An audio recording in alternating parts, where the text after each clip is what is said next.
நீங்க போக மாட்டேன். உடனே ஒரு சின்ன எக்ஸாம்பிள் சொல்றேன். கவாலியில முறை மாறிலே இருக்கும். பழைய இருக்கிற முறை வந்து கொஞ்சம் நான் வந்து இவர்கிட்ட உட்காந்துட்டேன் இல்லையா, சுந்தரேசத்தை. பழைய முறை இருக்கிற சுமாரா பண்ணுவார், புது முறை இருக்கிற கொஞ்சம் ஓபி அடிப்பார். அவர் வந்து நான் பாடிட்டே இருக்கிறது தலையை அபிஷேகம் பண்ணிட்டு மாத்திரம் பார்ப்பேன். அவருக்கு சோம்பேறித்தனம் வஸ்திரம்லாம் எடுத்து இது ஒத்துமேன்னு அந்த குடத்துல இருந்து கொஞ்சம் தண்ணி எடுத்து அப்படி தெளிச்சார். அப்படியே ஒண்ணும் பண்ணாம தண்ணி அப்படியே கீழே கொட்டார். பெருமானே என்ன பண்றதுன்னு அவ்வளவுதான் நினைச்சேன். 48 hours கேச்சு மரண காத்தால சொல்றாரு. சார் நான் எவ்வளவு நல்லா அபிஷேகம் பண்றேன் சார், எவனோ போய் கம்ப்ளைண்ட் பண்ணாங்க. நீ எவனோ பண்ணி என்ன முறையிலேயே நிறுத்துவேன்னு சொல்றான் சார்.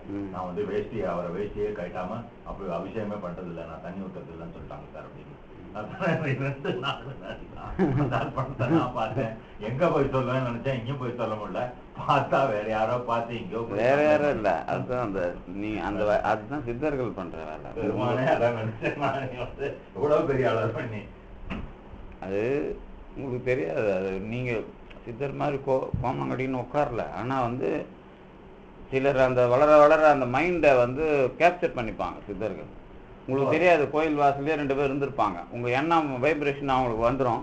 அவங்க ஒரு ஆளை செட் பண்ணுவாங்க. அவங்க கிட்ட ஆளுங்க இருக்கிறாங்க. டக்குன்னு இன்னொருத்த மைண்ட்ல வச்சு அதை வேலை பார்ப்பாங்க. அது மாதிரி இந்த பாம் மாற்றத்தை எல்லாமே அப்படித்தான். பாம்பை வந்து இவனுங்க பிடிக்கிறது கிடையாது. பாம் பிடிச்சி கொடுக்கறது எல்லாமே சித்தர்கள் தான். நீங்க உள்ள போய் விசாரிச்சீங்கன்னா அந்த ஏரியாவில் இருக்கிற சித்தர்கள் பண்ணுவான். அது வடபழனில அப்படி பண்ணிருக்கிறார் இந்த வெங்கட்ராம சுவாமிகள். இதெல்லாம் நம்ம உள்ள போக போக அனுபவிக்கிறோம். அவ்வளவுதான் விஷயம். நேற்று இந்த அருணகிரிநாதரும் பாம்பன் சுவாமிகளும் இதுல பாரதிய வித்யாபவன்ல நேற்று ஸ்பீச் 7 to 9 நல்லா இருந்தது. அது அருணகிரிநாதரை பத்தி நேற்று புதுசா கற்றுக் கொடுத்தாரு. பேசும்போது சில அதை கற்றுக் கொடுப்பாங்கல்ல, ரொம்ப நல்லா வந்தது. ஏன் அவருக்கு வந்து வாக்கீசர் நம்மால் தான் பேரு, ஆனா வாக்கிற்கு அருணகிரின்னு அவர் பேரை தட்டிக்கிறாரு. ஆமா, அருணகிரி தான் வாக்கிற்கு அருணகிரி, வாகீசருக்கு வராது. ஆனா அந்த பாட்டுல சொற்கோவி கருணைக்கு வந்து கனிவுக்கு வாத ஊரர் வரும். அப்புறம் வந்து பாவில் சம்பந்தர் அவர் வந்து ஜெயிக்கிறது இல்லை. அந்த மாதிரி ஒரு 4 பேரை லிஸ்ட் கொடுத்துரும். ஆனா அப்புறம் பேர் இருக்காது அதுல. அப்புறம் அதுக்கு காரணம் புரிஞ்சுது. என்ன அப்படின்னு கேட்டீங்கன்னா, வாக்கிற்கு அருணகிரினா என்ன ஒண்ணு, அதாவது திருநாவுக்கரசருக்கும் அக்கா இருந்து உருவாக்குறாங்க, அருணகிரிநாதருக்கும் அக்கா தான் உருவாக்குறாங்க. இந்த 2 பேரும் என்ன, அவருக்கு தேவாரன் பேர் வருது, இவருக்கு திருப்புகழ், மற்றதுக்கெல்லாம் வேற வேற மாதிரி பேர் வரும். அதாவது அந்த செயலால பேர் வரும். இவங்களுக்கு 2 பேருக்கும் அந்த ஒரிஜினலே வரும். ஏன் அப்படின்றத சொன்னேன். அதுதான் வந்து வாக்குக்கு என்ன மூலம் அப்படின்னு கேட்டீங்கன்னா, மண்ணாசை பெண்ணாசை பொன்னாசையில பெண் சம்பந்தமா தான் வாக்கு வரும். மற்றதெல்லாம் மனசோட நின்றுடும். அதாவது பேசுறது தச்சிடுது இல்ல, இதோட ரூட்டு கடைசியில பொண்ணா இருக்கும். மனம் வாக்கு காயம் இருக்குல்ல, காயத்துல நம்ம உடம்பு, மனசுக்குள்ள இப்போ பொன்னாசை மண்ணாசை எல்லாம் வந்து அதுல கட் பண்ணலாம் அதோட.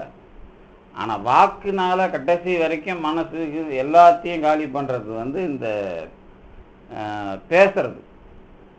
அதுதான் வந்து இந்த உள்ள இருந்துகிட்டு அது தீயினால் சுட்டவன் உள்ளாருங்கிறான்ல, ஆறாதே நாவினால் சுட்டவடு திருவள்ளுவர் சொன்னது. அது உள்ள பூந்துக்கிட்டு இது எப்படி கண்டுபிடிச்சோம்னா, பழனி திருப்புகழ் நம்ம கபாலி கோயில் எழுதி போட்டிருக்கும் பாருங்க, பழனி ஆண்டவருக்கு வசனமக வேற்றி உழலாது அப்படின்னா, பேசுற பேச்ச உள்ள வாங்கிக்கிட்டு தொடர்ந்து அதுலயே உழண்டு, அதாவது பிரச்சனை வந்துட்டாலோ இல்லை ஏதாவது ஒண்ணு நடந்துட்டாலோ அந்த மைண்ட்ல அந்த வார்த்தை திருப்பி திருப்பி திருப்பி என்னென்ன பேசினாங்களோ அதெல்லாம் வந்து व्यसனமாக்கணும். வசனம் தான் व्यसனத்துக்கு மூலம். அதே மாதிரி மனது துயர் ஆற்றில் அழுந்தாது.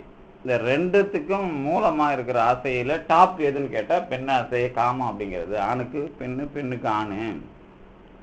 இதனால வந்து பெண்ணாசைக்கு உள்ள போவாத துறவி வந்து தேவாரத்துல வாக்குனால அவரு வந்து வாக்கீசர்னு பேரு.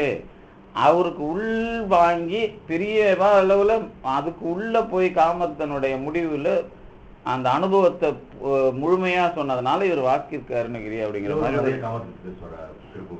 திருப்புகழ். அவருக்கு பேரே அவர் வந்து காமத்துல போய் மாட்டினவர் தானே பேரு.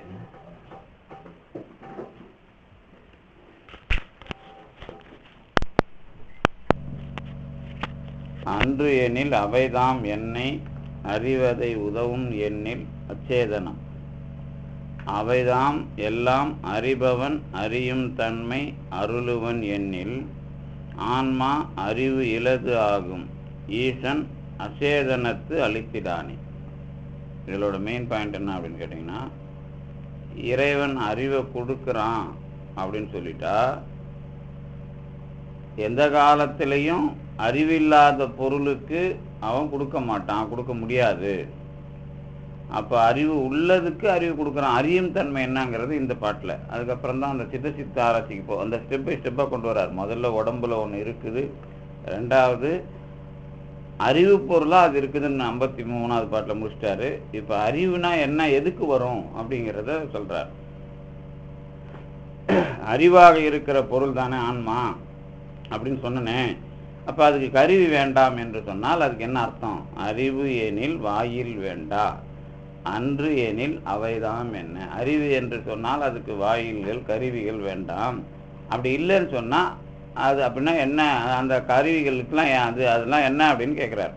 அறிவதை உதவும் எண்ணில், அறிவதற்கு அவைகள் உதவி செய்கிறன என்று சொன்னால் அச்சேதனம் அவைதாம், அவைகளுக்கு அறிவு கிடையாது.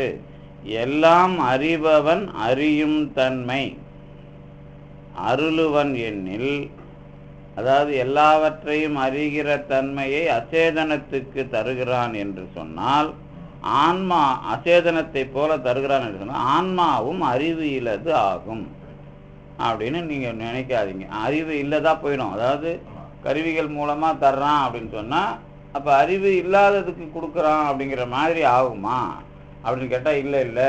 ஒரே பாயிண்ட் என்னன்னு, இறைவன் வந்து அச்சேதனத்து அளித்திடான், அறிவில்லாத பொருளுக்கு அறிவு தரமாட்டான். இப்போ வந்து இதில் லாஜிக்காக வந்து உங்களுக்கு அது எந்த மாதிரி புரியுதுன்னு தான் எனக்கு தெரியல. எப்படின்னு கேட்டால், அறிவு எனில் வாயில் வேண்டாம்.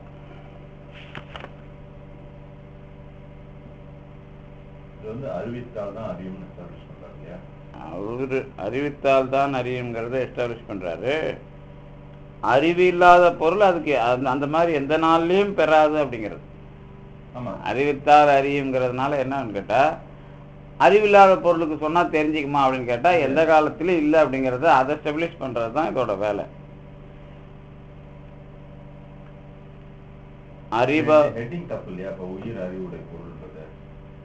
அது ஒன்றும் இல்லை, அது அங்கங்கே ஒன்று போடுறது. அது அதெல்லாம் நீங்கள் அது ஒன்றும் பெருசு பண்ணிக்கிட்டால அது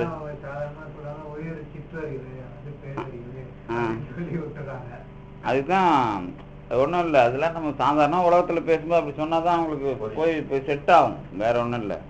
இப்போ நாம் சிஸ்டமேட்டிக்காக படிக்க வரும்போது என்னன்னு கேட்டால், இது ஆர்கியூமெண்ட்டு மற்றவன் வந்தாக்கா அவனுக்கு நுட்பமாக பதில் சொல்கிறது. ஏன் இது நுட்பமாக பதில் சொல்லணும்னா, இந்த மெத்தடில் கூட போகிறதுனான்னா மெயினாக இவங்க காலத்தில் இவங்க எல்லாம் சந்திக்கிறது அத்வைதத்தை தான் சந்திக்கிறாங்க, வேற ஒன்றும் இல்லை. அந்த சந்திக்கிறதுனால கூடுதலாக என்னன்னு கேட்டிங்கன்னா, அத்வைதத்துக்கு வந்து நீங்களும் வேதத்தை வந்து தப்பாக மக்களுக்கு கொடுக்காதீங்க, ஒழுங்காக அனுபவிக்கணும் அவங்க அப்படிங்கிறது ஒரு பொறுப்பு இதில் இருக்குது.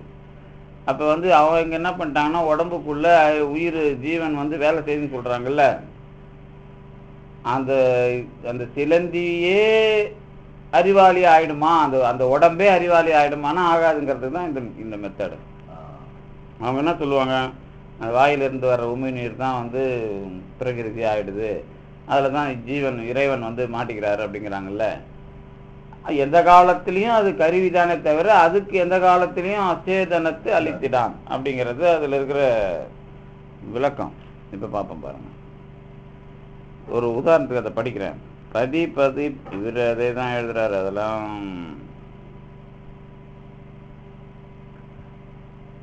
இப்படி வச்சுக்கோ, படிப்பேன். அதை பதி பசு பாசம் என்னும் முற்பொருள்களுள் பசு சித்தாயின் பாச துணையற்றுக்கு. அதாவது பசு அறிவான பொருள் என்று சொன்னால் பாசத்தின் தேவை எதற்கு? அதாவது பாசம்னா உடம்பு. முதல் கேள்வி. பசு சடமாயின் பாசத்தினால் பயன் என்ன? பசுவே அறிவில்லாத பொருளாக இருந்தால் சரி, இந்த கருவிகளால் என்ன வேலை? பாசம் பசுவுக்கு சித்தாமியல்பை உதவும் என்று சொன்னால் சடமாய பாசம் பசுவுக்கு சித்தினை உதவுவது எங்கனம்? பதியே அதை அருள்வான் எண்ணில் பாசம் மிக என்றோ. அதாவது பாசம் வந்து அதிகப்படியாக தான் இருக்குது. பசு வந்து சடமாயிடாதா? பாசமும் சடம் பசுவும் சடம் என்றால் ஒரு சடத்தின் வாயிலாக மற்றொரு சடத்திற்கு அறிவை அளிக்க வேண்டாம்.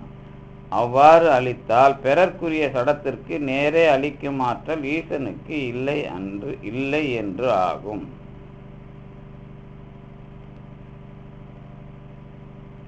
அவ்வாற்றல் இல்லாதவன் ஈசனரன், அவனது வரம்பில். இது கொஞ்சம் மாத்துறாங்க. இறைவன் அறிவில்லாததுக்கும் அறிவு கொடுப்பாங்கிற மாதிரி நீங்க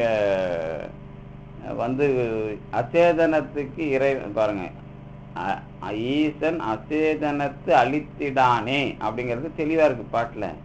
இவங்க என்ன பண்ணிட்டாங்க, அதான் உரையை கொஞ்சம் பார்த்தேன் நான். இந்த பாட்டுக்கு இந்த உரைக்கு என்ன இதுல என்ன அவங்க கொஞ்சம் கொடுங்க.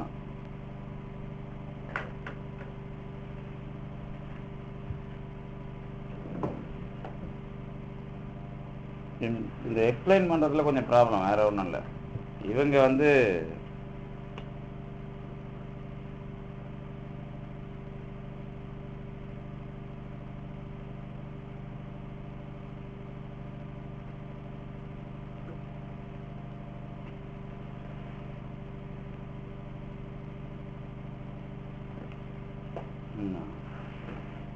அதில் ஒன்றும் இல்லை. இவரும் அவங்களும் கொஞ்சம் அவர் ஒரு பாயிண்ட் பிடிக்கிறாரு, இவர் ஒரு பாயிண்ட் பிடிக்கிறாரு. ஆனால் 2 பேர் பாயிண்ட்ல என்ன அர்த்தம்னு கேட்டிங்கன்னா,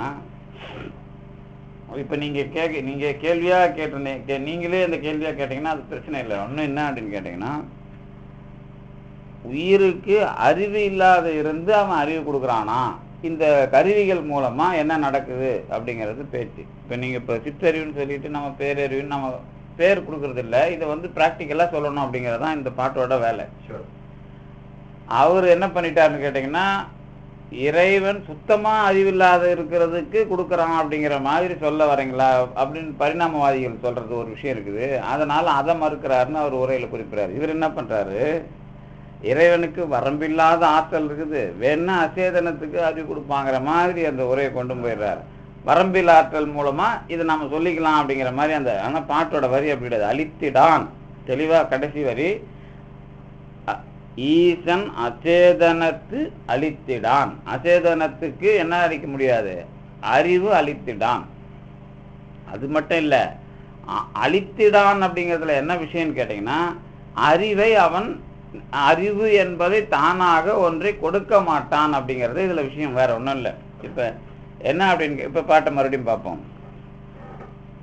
அந்த கருவிகள் அறிவதை உதவும் எண்ணில் அச்சேதனம் அவைதான். இது அந்த கருவிகள் எல்லாமே அறிவு இல்லாதவை. இது அந்த இடத்துல ஒரு கம்மா போட்டுக்கணும். அச்சேதனம் அவைதான். அதுக்கப்புறம் எல்லாம் அறிபவன் அறியும் தன்மை அருளுவன். எல்லாவற்றையும் தெரிந்து கொண்டிருக்கிற இறைவன் நேராக அறியும் தன்மையை தரமாட்டானா, அதான் அதுக்கு அர்த்தம். எல்லாம் அறிபவன் அறியும் தன்மை அருளுவன் அப்படி நீ சொல்லிட்டினா, எல்லாவற்றையும் அறிகின்ற இறைவன், வரம்பில் ஆற்றல் கிடையாது, எல்லாவற்றையும் தெரிந்து கொண்டிருக்கிற இறைவன் ஆன்மாவுக்கு அறிவை நேராக தருவானா அப்படின்னு கேட்டா, அந்த இதுதான் திருஞான சம்பந்தருக்கே வருத. திருஞான சம்பந்தருக்கு சிவம் பெருக்கும் பிள்ளையாருன்னு அதை வச்சுதான் பேரு. அதை வச்சுதான் இவங்கெல்லாம் முத்தி கொடுக்கறது. வேற அந்த முத்தி கொடுக்கறது போது மட்டும் அவங்க தான் அதை கையில் எடுப்பாங்க. அதனாலதான் இறைவனுக்கும் அடியவருக்கும் இந்த வேறுபாடு நம்ம சேக்கிழார் சொல்றது இருக்குது இல்ல, பெருமறை நம்பருக்கும் திருமறை நம்பருக்கும் இடையீடு பெரிதாம் அன்றே அப்படின்னு ஒரு பாட்டு வரும், முக்கியமான பாட்டு. அது அதில் என்ன அப்படின்னு கேட்டிங்கன்னா, தேவைப்பட்ட இப்போ அது போகிறாங்கல்ல, நம்ம அந்த பேருனா அந்த ஜோதியில் இட்டும் போகிறாருல்ல, அந்த ஆர்வத்தில் எல்லாருக்கும் முத்தி அந்த இடத்துல நாம் ஏற்கனவே அவங்களுக்கு குவாலிஃபைடு இருந்தது. இங்கே அவர் கல்யாணத்துக்கு வர எல்லாருக்கும் குவாலிஃபைடு இருந்ததுன்னு எப்படி சொல்ல முடியும்? ஒரு கல்யாணத்துக்கு வர எல்லாருக்குமே குவாலிஃபைடு கிடையாது. மேக்சிமம் கல்யாணத்தில் தகராறு தான் நடந்து பார்த்துருப்பீங்க அந்த காலத்தில். பக்குவம் மாறுது. அந்த பக்குவத்துக்கு இடம் கொடுப்பாங்க. இந்த இடம் பார்க்க மாட்டாங்க. அதே மாதிரி அந்த இடத்துல இவங்க அந்த பக்குவம் அவன் வரும், கொஞ்சம் லைட்டாக தான் வரும். அவனுக்கு எல்லாருக்கும் மூசாக அந்த இடத்த பயன்படுத்தி சிவத்தை பெருக்கிடுவாங்க. அதான் முத்தி.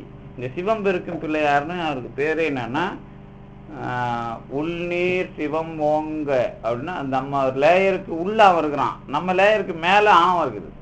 வெளியிலிருந்து நீ செலுத்தாம உள்ள இருந்து வெளியே வந்துரு அப்படிங்கிறது தான் சிவம் பெருக்கும் பிள்ளையார். அதாவது அந்த உங்களோட ஒரு சின்ன சந்தேகம் எல்லாரும் தான் சர்வ வல்லமை படைத்தனாச்சு சிவபெருமான புதுக்குன்னு ஆணவத்தை நசிக்கலாம்ல. நசிக்கலாம், அது ஒன்றும் பிரச்சனையே இல்லை. உங்களுக்கு இன்னும் பிரயோஜனம். அதனால இப்போ நீங்கள் வந்து திடீர்னு உங்களுக்கு வந்து அது வேடிக்கையாக சொல்லலாம். நீங்கள் உலகத்தில் அதுக்கு உதாரணம் சொல்லணும். நீங்கள் கேள்வி கரெக்டாக இருக்கும், ஆனால் உலகத்தில் அதுக்கு ஏற்ற மாதிரி ஒரு உதாரணம் சொல்லுங்களேன். இப்போ உங்களுக்கு குடலுக்கு என்ஜாய் பண்ணும் இல்லை மெயினாக அவர். அதுதான் நான் இப்படி சொல்லுவேன், ஜிப்பு வச்சுட்டு சாப்பாட்டை இங்கே போட்டுக்க வேண்டியது தானே.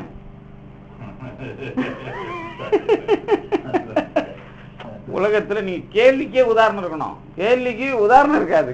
நான் எப்பவுமே அந்த நம்ம வாழ்க்கையில் ஒரு உதாரணம் செட் ஆகும். ஏன்னா கடவுள் வந்து படைக்கிறதே அப்படிதான். உண்மையை கண்டுபிடிக்கிறதுக்கும் அப்படியே தனியாக தூக்கி லாஜிக் மட்டுமே கிடையாது. லாஜிக்ங்கிற சென்ஸ் நம்மக்கிட்ட வந்து தேவைப்பட்டா நீ எடுத்து அதை டெரைவ் பண்ணிக்கலாம்.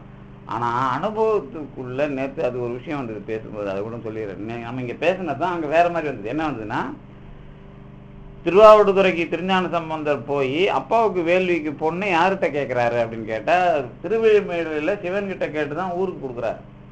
அதில் என்ன வரும்னு கேட்டிங்கன்னா ஒரு நோக்கம் இருக்கும். அந்த நோக்கத்துக்கு ஏற்ற மாதிரி கொஞ்சம் அதாவது வேறுபாடு இருக்கும். அதனால வாசி காசு ஆனால் அப்பரடிகளுக்கு வாசி காசு ஏன் வராதுன்னு கேட்டிங்கன்னா, சமூகத்துக்கே பண்ணாலும் கூட அவர்கிட்ட ஆதிக்கம் இருக்காது.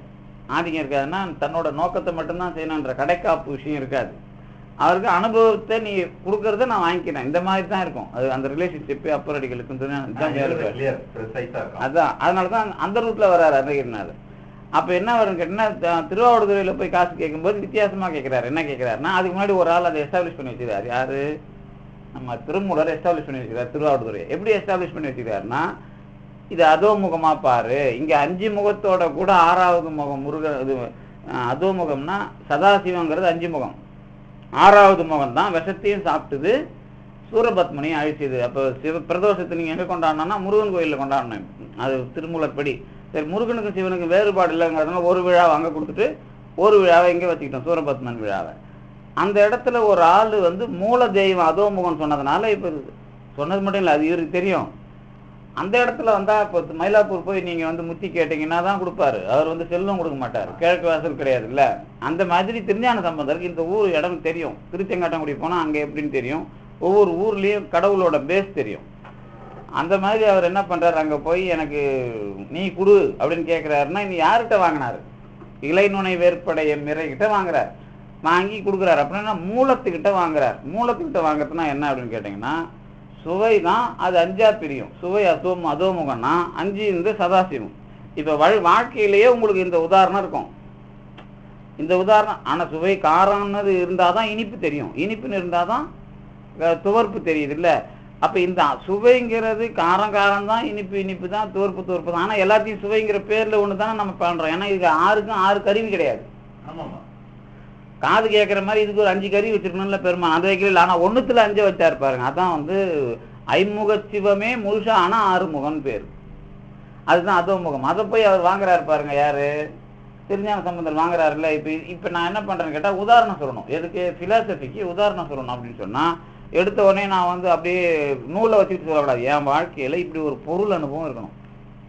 பொருள் அனுபவத்தை வச்சு தான் நீங்கள் எல்லாத்தையுமே வந்து தத்துவ முடிவுக்கு வந்தீங்கன்னா அந்த இது இருக்காது. எது இருக்காது? நான் சொல்கிற இது உண்மை, நான் அனுபவிக்க போகலாம் அப்படிங்கிற அது வளர்த்து எடுக்கும். இதுதான் வந்து எக்ஸாம்பிளையே நீங்கள் வந்து வெளியிலேருந்து எடுக்காமல் நம்ம வாழ்க்கையிலேருந்து எடுத்துட்டிங்கனாக்கா, அதுக்கு தான் அருவம் அப்படிங்கிறதுக்கும் நான் உதாரணம் இதில் தான் சொல்லுவேன், சுவையில் தான் சொல்லுவேன். அருவங்கிறத உடனே நீங்கள் அது அருவம் இது உருவம்னா, அருவம்னா என்ன அப்படின்னு கேள்வி கேட்டால் ஒன்று சொல்லணும்ல. அருவங்கிறத பார்க்கவே முடியாதுன்னா அது என்ன பார்க்க முடியாது எப்படி அப்படின்றதுக்கு உதாரணம் இந்த மாதிரி வந்துட்டிங்கனாக்கா, ஓஹோ இப்படி ஒரு விஷயம் இருக்குது அப்படிங்கிறது தான் அவனுக்கு. அதுக்கு பேர் என்ன? அதில் இருக்கிற உண்மைத்தன்மையை அறிவது. இதுதான் விஷயம். இப்போ பாருங்க, இந்த இதில் நீங்கள் கேட்டீங்கல்ல, இப்போ சொன்னீங்களே லாஜிக் வந்து இறைவன் வந்து பெரிய ஆள் தானே, அவன் கொடுத்துட்டா என்ன அப்படிங்கிறது தான் அந்த நான் கேட்டது. அதே சமயத்தில் நாம் சாப்பிட்றதுங்கிறது வயிற்றுக்கு போனாலும் அது மூலமாக நடக்கிறது அறிவு. இன்னொரு நீங்கள் முடிவு பண்ணிக்கணும், எப்போ பண்ணாலும் என்ன பண்ணணும் கேட்டினா, கண்மேந்திரியம் ஞானேந்திரியம் ரெண்டுத்தையும் வச்சுக்கிட்டு, கண்மேந்திரியம் நேராக ஞானம் கிடையாது, அதுக்கு ஞானேந்திரியத்தில் நேராக ஞானங்குது. அப்போ கண்மேந்திரியத்தின் மூலமாக ஞானேந்திரியத்துக்கு போகுதுன்னு சொன்னால் அப்போ இந்த இதனுடைய அறிவு இதுக்கு வருதா, இதோட அறிவு இதை வேலை செய்யுதா அப்படிங்கிற அந்த ரிலேஷன்ஷிப்லேயே இந்த உண்மையெல்லாம் தெரிஞ்சிடும் உங்களுக்கு. இப்போ மெய் வாய் கண் மூக்கு செவி அறிவு கருவி இல்லை, வாக்கு பாதம் பாணி பாய் ரூபத்தம் செயல்கருவி. இந்த செயல்கருவியையும் அறிவு கருவியையும் எப்படி லிங்க் பண்ணுறீங்க அப்படின்னு கேட்டால், நாக்கு அதிகமாக சாப்பிட்டுட்டே இருந்தால் என்ன ஆகும்? இந்த வாக்கு பாதம் பாணி பாய் ரூபத்துக்கு டிஸ்டர்ப் வரும், வருது இல்லை? இப்போ இதோட டிஸ்டர்பு இதுக்கு வருது, இதுக்கு அறிவு இல்லை, இதுக்கும் அறிவு இல்லை. ஆனால் இது ரெண்டுத்துக்கும் விஷயம் என்ன வரணும்? ரிலேஷன்ஷிப் ஒழுங்காக நடக்கணும். இந்த ரிலேஷன்ஷிப் ஒழுங்காக நடக்கணுங்கிறதுக்காக இதையே நீங்கள் என்ன பண்ண முடியாது, பார்ட்ஸை மாற்றிக்க முடியாது, இதுக்கு ஒன்றும் நீங்கள் பண்ணிக்க முடியாது. அப்போ என்ன அர்த்தம்னு கேட்டிங்கன்னா, இந்த சாப்பிட்ற ஆள் ஒழுங்குபடுத்திக்கணும்ல. இந்த சாப்பிட்ற ஆள் ஒழுங்குபடுத்துகிற விஷயத்தை தான் நம்ம அந்த அறிவுன்னு சொல்கிறோம். இதுக்கு நேராக நீ எதையும் பண்ணிட முடியாது அப்படிங்கிறது இந்த ரிலேஷன்ஷிப்லேயே வந்துடும். இப்போ பாருங்கள் பாட்டை, அச்சேதனம் அவைதாம் எல்லாம், அந்த எல்லாம்ங்கிறதுல ஆரம்பிக்கணும். அறிபவன் அறியும் தன்மை அருளுவன் எண்ணில், எல்லாவற்றையும் அறிகின்ற இறைவனே அறியும் தன்மையை அறிவன். இப்போ நீங்கள் சிவம் சக்தி சதாசிவம் படிக்கும்போது படித்த மெத்தடு வேற, இங்கே படிக்கிற மெத்தடு வேற. அதுக்கு இதுக்கு ரிலேஷன்ஷிப் இருக்கு. எல்லாவற்றையும் தெரிந்து கொண்டிருக்கிற இறைவன் தான் என்ன பண்ணுறான்?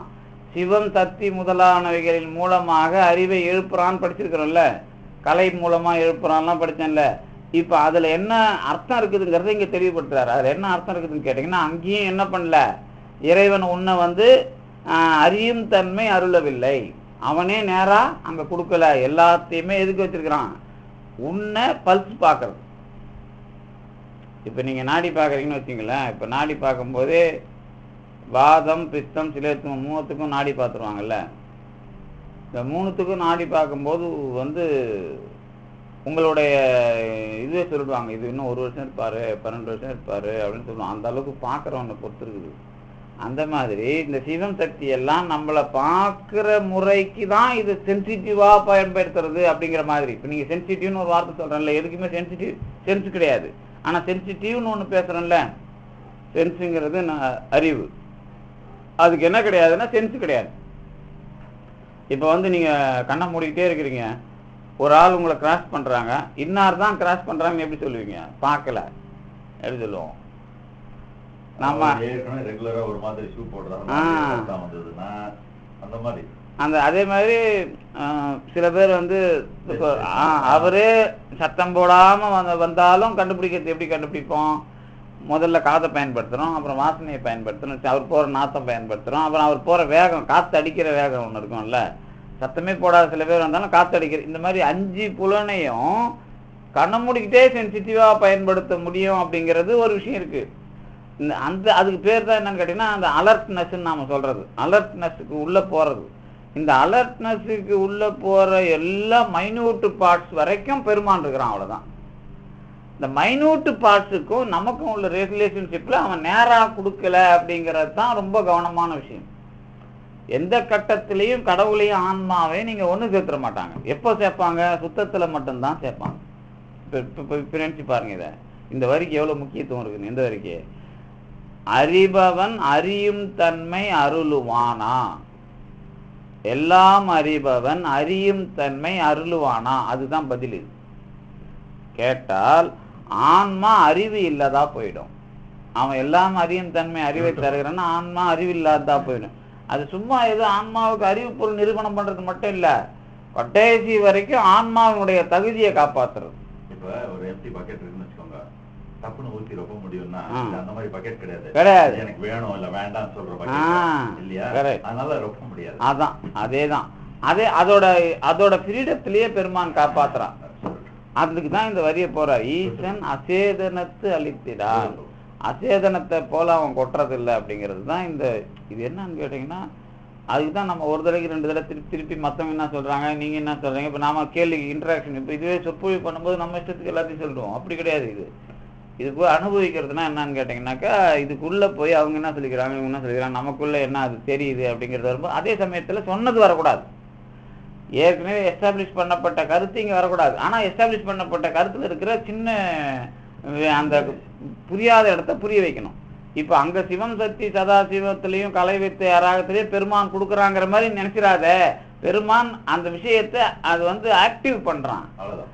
ஆக்டிவேட் பண்றான். ஆக்டிவேட் பண்றதை நாம இங்க என்ன பண்றோம்னு கேட்டீங்கன்னா அதோட பெர்ஃபெக்ட் தெரிஞ்சுக்கிறோம். அதோட பெர்ஃபெக்ட் என்னன்னா, எந்த காலத்திலேயும் பெருமான் அச்சேதனத்துக்கு கொடுக்கிற மாதிரி ஒன்றும் கொடுக்கல.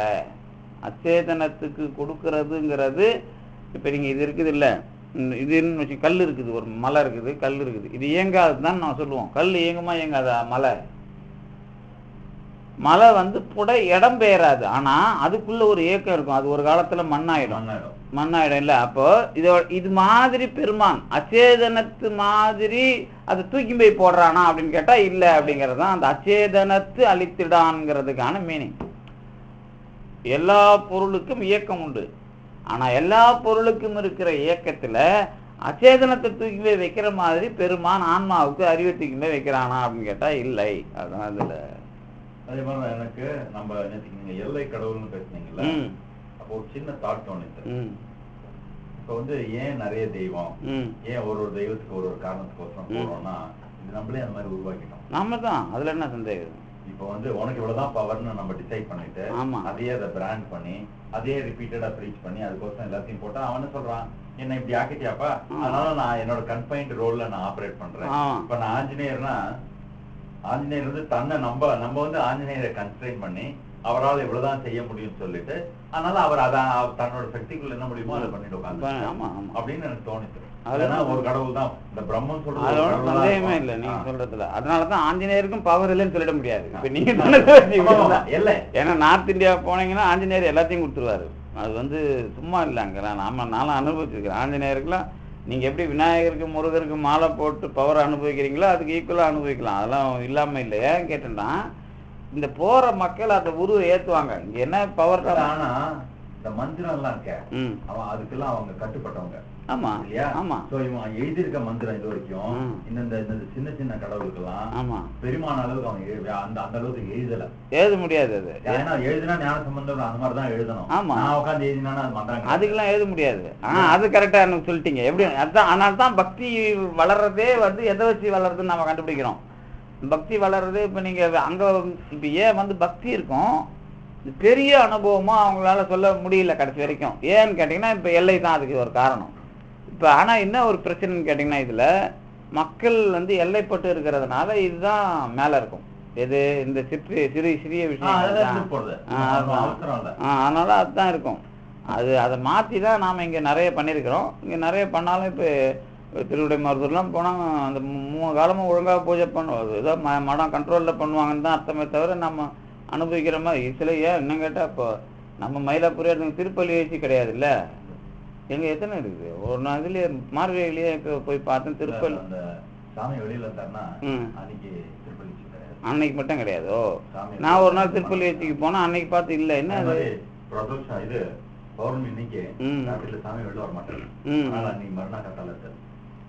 அதான் என்னன்னு பார்த்தேன் நான். எதுக்கு சொல்ல வரேன்னு கேட்டீங்கன்னா, சில கோயில்ல சிலது பண்றதே கிடையாது. ஏன் அந்த மாதிரி வந்து ஐதீகத்தை விட்டுறாங்க. ஆனா சில கோயில்ல பாத்தீங்கன்னா அது 2 பேர் இருந்தாலும் அதை வந்து அவங்களே அனுபவிப்பாங்க. அதில் தான் குருக்கள்மார் வந்து எவ்வளவு சில பேர்லாம் வந்து எவ்வளவு கொள்கையோட இன்னமும் கடவுள் வழிபாட்டை காப்பாத்திட்டு இருக்காங்க.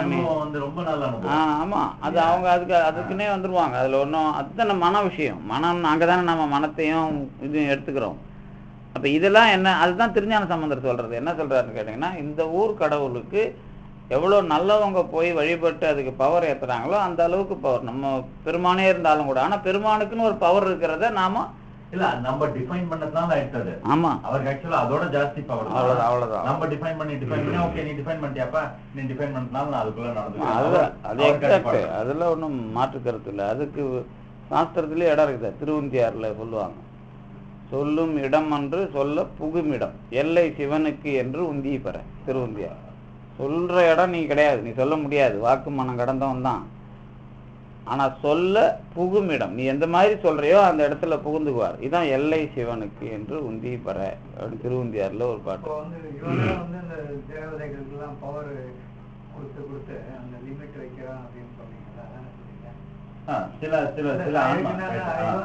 அப்போ இவங்ககிட்டே பவர் இருக்கு, அப்படியே டேப் பண்ண வேண்டியது, கொடுத்து எடுக்கலாம். ஆமா ஆமா, அந்த பக்கெட் ரொம்ப ஃபுல்லா ரொம்ப உள்ள இல்ல பாதி பக்கெட் கிளம்பிட்டேன்டா.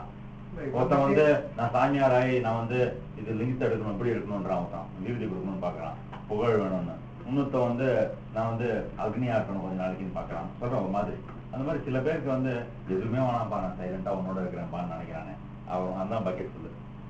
அது கரெக்ட். இவங்கிட்ட இந்த பவரை கொடுக்குறாங்க, அந்த பவரை இவனே டேப் பண்ணிக்க வேண்டியதானே, நடுவுல இவரு இருக்கு.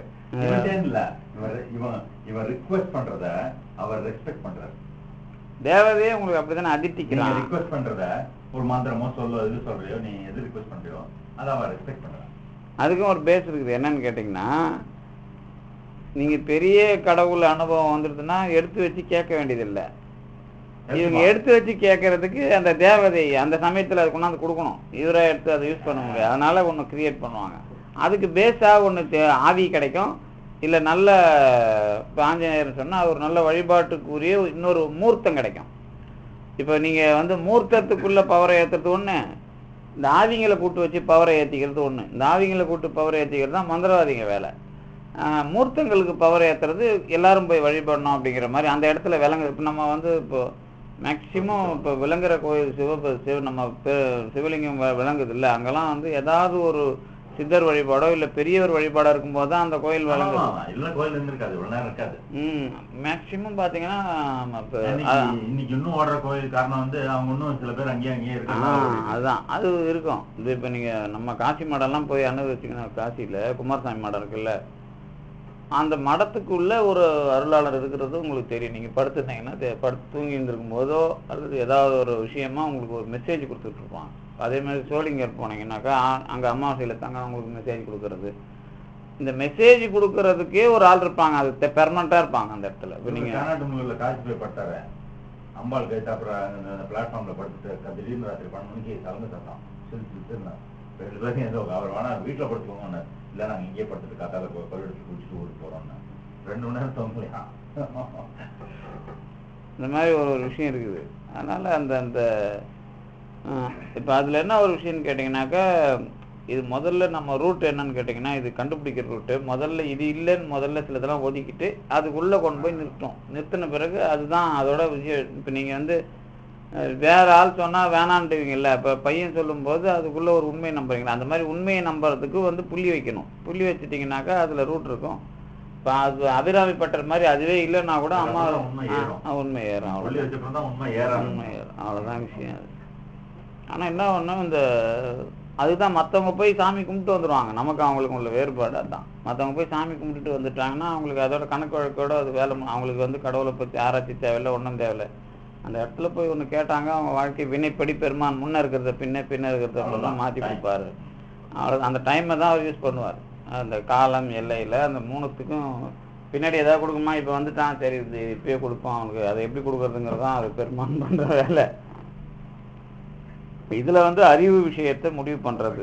அறிபவன் அறியும் தன்மை அருளுவன் எண்ணில் ஆன்மா அறிவியலது ஆகும். அறிவு நம்ம ஒன்று சொல்லுவோம்ல, இல்லாததுக்கு கொடுக்கறதுங்கிற லாஜிக்கும் இதுக்குள்ளே இருக்கும். ஆனால் அதுக்குன்னு வேறு இடத்துல பாடுவார். இந்த இடத்துல என்ன அப்படின்னு கேட்டிங்கனாக்கா, கடைசி வரைக்கும் பெருமான் அறிவு என்பதை ஆன்மாவிற்கு விளக்கம் செய்பவனாக இருக்கிறானே தவிர அவன் தான் கொடுத்து பண்ணுறான் அப்படிங்கிற மாதிரி இல்லை. அப்படி கொடுத்து பண்ணால் அச்சேதனம்னு ஆயிடும் அப்படிங்கிற மாதிரி ஒரு விஷயத்த இந்த பாட்டில் சொல்கிறாரு. இல்லை இன்னொரு முக்கியமான விஷயம் என்னன்னு கேட்டிங்கன்னா, சுத்தம் வரும்போது மட்டும் ஞாபகமாக இருக்கணும். சுத்தம் வரும்போது இந்த அறிவும் கலந்துரும். அதுக்கும் இதில் என்ன இடம் இருக்குதுன்னு கேட்டால், இந்த அறிவு தனியாக இருந்து தான் கலக்குது அப்படிங்கிறதையும் அது கடைசி வரைக்கும் அந்த நூலில் நம்ம போடணும். எந்த அறிவு அப்படி இல்லைன்னா நான் தான் பிரம்மம், ரொம்ப மைன்யூட்டாக இந்த பாயிண்ட்டை வந்து அவர் அப்படியே அழகாக அதில் எஸ்டாப்ளிஷ் பண்ணியிருக்கார். இப்போ அடுத்து பார்ப்போம். அறிவினால் அறிந்த யாவும் அசத்து ஆதல் அறிவி. இதுதான் நான் அடிக்கடி சொல்றது. அது எல்லாருக்குமே கோபம் வந்துடும். நீங்கள் பார்க்குற எதுக்கும் அறிவு இல்லைன்னா எனக்கு அறிவில்லைங்கிற அறிவு ஆகிருன்னுவாங்க நிறைய பேர் தாண்டி என்கிட்ட.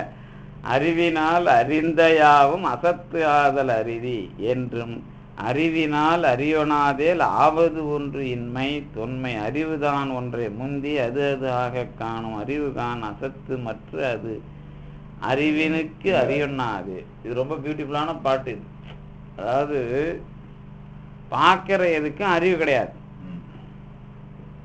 அப்படின்னு சொல்றதோட கூட காண்கிற அறிவு அசத்து சொல்லிட்டு அறிவும் இது ஒரு உள்ள வந்தீங்கன்னா அறிவும் அசத்து தான். அறிவினை அறிவனாது.